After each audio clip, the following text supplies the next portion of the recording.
ওরে এই বিটি পারেও বটে, এত বড় এভারেস্ট জয় করে উঠে গেল তার উপরে। ওরে বাবারে ক্যাম্বাইডে জয় করলো তাই ভাবতেছিলাম আমি। জানি তোমাকে মনের ভিতরে লুতুপুতু করতেছে যে ওই মহিলা উঠলোটা ক্যাম্বাই, সে কথা আমি পরে কব। ভাই ভিডিও শুরুতে কি কয়ে দিলি ওয়াই, কালকের ভিডিওতে কথা দিছিলাম যে কোন জায়গা গেছি সেটা আজকের ভিডিওতে শেয়ার করবো, সেই কথা রাখতেই চলে আইছি। জানি বিরতি দিয়ে একটা বাজারে এসে থামছি। ওরে বাবা বাজারের সামনে আসিয়ে দেখি কি যে আমার যে টোটাল লিপস্টিক ছিল না তা আস্তে আস্তে উঠে নাহের ফুটোর দিক ঢুয়ে যাচ্ছে। তারপরে তাই একটু মুছে নিলাম। বাজারে এসে জানি বিরতি দেওয়ার মেইন কারণ হচ্ছে কি আমার ননদের বড় ছেলে হচ্ছে কি এই জায়গা থাই, এই জায়গাটা হোস্টেলে থাই পড়ালে হয়। শুধু মুহি এই জায়গা দাঁড়ায় থাকতে জন্য কিরম কিরম থাকতেছিল। তা দেখলাম কি আমার ননদ জামাই সিঙ্গাড়া কিনে নিয়ে আইছে। এখানে সিঙ্গাড়া বলে জম্বের বিখ্যাত। ভাই সত্যি জম্বের ভালো লাগছে। সিঙ্গাড়া খেয়ে মুখ মুছতে মুছতে চলে যাচ্ছে যে জায়গা যাবো সেই জায়গার উদ্দেশ্যে। কোন জায়গা যাবো তাই তো কই নেই। সত্যি কথা কি কোন জায়গা যাবো তোমাকে যে সামনে যেয়ে দেহা বানে। আসলে কি আমিও অনেক সেলিব্রিটি হয়ে গেছি আর এই জায়গা আর এক সেলিব্রিটির দেহা নিতে, সেটা হচ্ছে কি কদি সাবানা eco restaurant and national park. মূলত এই সাবানা আন্টির সাথেই দেহা দিয়েছি বুঝছো। এটা হচ্ছে আমাকে গোপালগঞ্জের সাতপাড়ে মনে হয় অবস্থিত, মানে সাতপাড় নাকি অত ভালো করে করতে পারি না, মানে গোপালগঞ্জের ভিতরে এটা আছে। তোমরা আসতে পারো ভাই, খোঁজ খবর নিয়ে আসবা। মেলা বিখ্যাত হয়েছে পার্কটা বর্তমান। এটা হচ্ছে কি বেনজির আহমেদ কাকা বানাইতে হয়ে গেছে।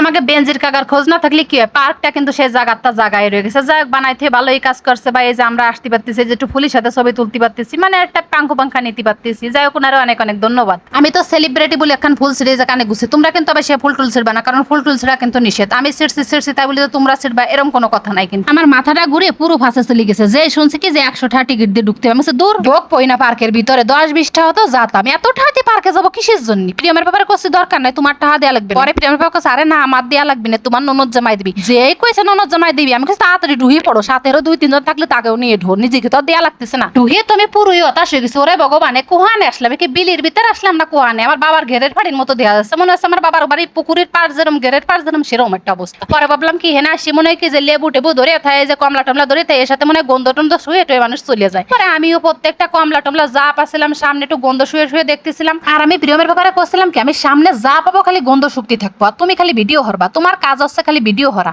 আরে যে আমার স্বামী আজকে ভালো ভিডিও টিডিও হরিয়ে দিচ্ছিল, মানে কোনোটাই আছে কোনো কিছু করছিল না। আজকে আমার বুড়ো বিটা করছিল কি টাকা খরচ করে মানুষ এই জায়গায় আসে নাকি? আমি কোথাও চুপ করে দিই। তুমি কি নিজে টাকা দিয়ে আইছো নাকি? নিজের টাকা তো আসেনি, পরের ঠাই ঘুরতে। আর আমি নতুন শিখছি স্লো মোশন, মানে যেখানে যাচ্ছে খালি স্লো মোশন দিচ্ছি। কিন্তু আমার কানের ফুলটা দুর্ভাগ্যজনক হয়ে গেছিল পড়িয়ে। যাও পড়ে গেলি কি আমি পরে আবার খুঁটিয়ে নিছি। প্রিয়মের ভাবে আমার পাঁচ আসতেছে আর আমি সেলিব্রিটির মতো হচ্ছে সামনের দিকে আগো। এই যে সামনের দিকে আসি বসে যে উগলা বন্যা কি খায় তার ভিতরে ভিডিও করতেছি, মানে যেখানে যাবা আজকে ভিডিও করিয়ে যাবো। কারণ তোমাকে তো দেখাতে হবে যে সাবানা পার্কের ভিতরে আসলে আছে ডাকি। সামনের দিকে আসি একটা নাগরদোলা। ওরে বাবারে জীবনে কোনোদিন উঠিনি, আর উঠার আমার কোনোদিন ইচ্ছেও নাই। কিন্তু এই যে কি কয় এরা কি কয় তোমরা জানলি কই, এই তিড়িং বিড়িং ঠ্যাং ঠুং দেখে এতে এবার উঠার বাড়ি ইচ্ছে জাগিছে। প্রিয়মরে কইছে আগে নাম, আমি আগে উঠে নয় তারপরে তোরে কোলে হরবানে। মা আমি দুজনে একসাথে দোল খাওয়া হয়ে যাবে না। প্রিয়ম আর আমি দুজনে একসাথে উঠছে। আমার ননদের সালরে কইছে বাবা তুই একটু সরে যা, তুই পরে উঠিস কেন? কিন্তু বাইয়াতে উঠি আমার মানে কোন রকমের ফিলিংস কাজ করে নাই, মানে ভালো থাকলো না খারাপও থাকলো না, একরকম তো থাকবে, কোন রকম মিঠাই নাই। প্রিয়মরে কইছে ওরে প্রিয়ম তাড়াতাড়ি নাম, কোন সময় এসে দাঁত ভাঙ্গি একেবারে নাইসারি হয়ে যাবে না। ওরে বাবা এদিকে দেখো লোভিয়া রাখজন, মানে আমার দেহা দিয়ে তার ওই যে দোল খার ইচ্ছে জাগিছে। যাই হোক এবার ভালোই পারতেছিল দেখো। এবার তোমাদের সাথে মস্ত বড় দুঃখের একখান কথা শেয়ার করবো। মানে পার্কে যে কোন পথে ঢুকতে তাই জানতাম না। ওই যে পথে আমরা প্রথম ঢুকছি না ওই পথে হচ্ছে কি খালি বন জঙ্গল আর বন জঙ্গল, মানে কুয়া মানে ফাড়ি ফুড়ি একেবারে মানে বিশ্রী রোমের পরিবেশ। কিন্তু মেইন ঢুকতে হচ্ছে এই পথে, তা তো জানতাম না। কিন্তু ওই পথে ঢুকিয়ে হচ্ছে কি প্রথমে হচ্ছে খারাপ জিনিসের সাথে দেয়া হয়েছে। আর এই জায়গা যে এত সুন্দর পরিবেশ আছে সত্যি জানতাম না ভাই। যত সামনের দিকে কাগজ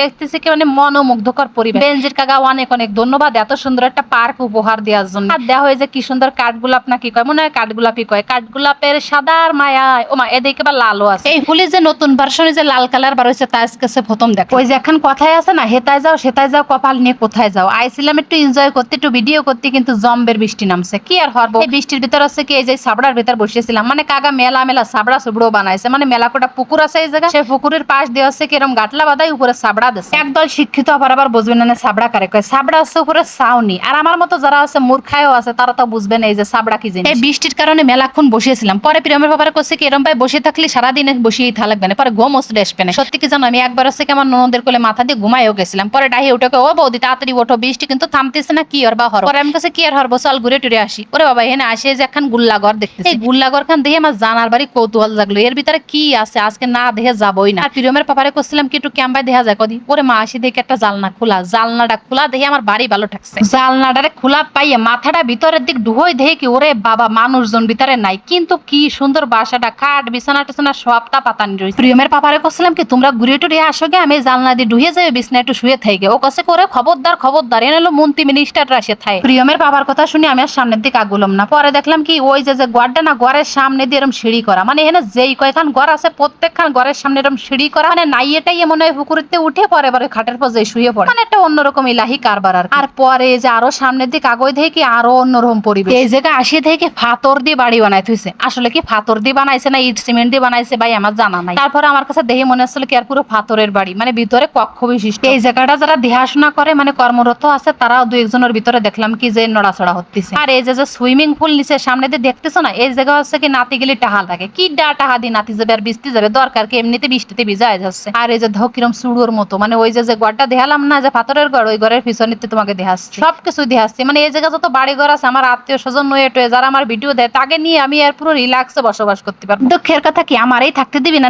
তোমাকে নিয়ে ক্যাম্পায় থাকবো। আর এই যে আমার কাঁঠালের বিচিরে দেখছো মাথায় কি দিয়ে দিছি, পলিথিন একখান সাথে নিয়ে এসেছিলাম, সেই পলিথিনটার মাথায় দিয়ে দিছি যাতে বৃষ্টি ওর মাথায় না লাগে। বৃষ্টিতে ভিজতে ভিজতে চরম খারাপ অবস্থা। পরে দেখে একখান অডিটোরিয়ামের মতো বানায় রাখছে, এর ভিতর ঢুকছে, ওরে বাবা কি একখান ফ্যান বাবা রে, তা দিয়ে তোমার মাথায় এমনি ঘুরতেছিল। ওই জায়গায় মেলাক্ষণ বসে বৃষ্টির জলটা একটু গাতে টানাইয়া যখনই বাড়ি যাওয়ার উদ্দেশ্যে রওনা দেবো তখনই দেখতেছে কি সামনে একটা পর্বত শৃঙ্গ। প্রিয়মের পাপা কছে ওর উপর উঠতে পারলে বুঝবো কি তুমি নাই। আমার বুড়ো বিটা যেই কথাটা কইছে ইয়ার সুরে উপরে উঠে গেছে। আর একখান কথা কই, এই পার্কের ভিতরে মেলা জায়গা, এত জায়গায় ঘোরার ধৈর্য আমার নাই। এদিকে আমাকে সবার লাগছে জম্বের পরিমাণে খিদিয়ে, তাই ভিডিওটা আর বাড়াবো না, আজকের মতো এই পর্যন্তই। Tata bye bye.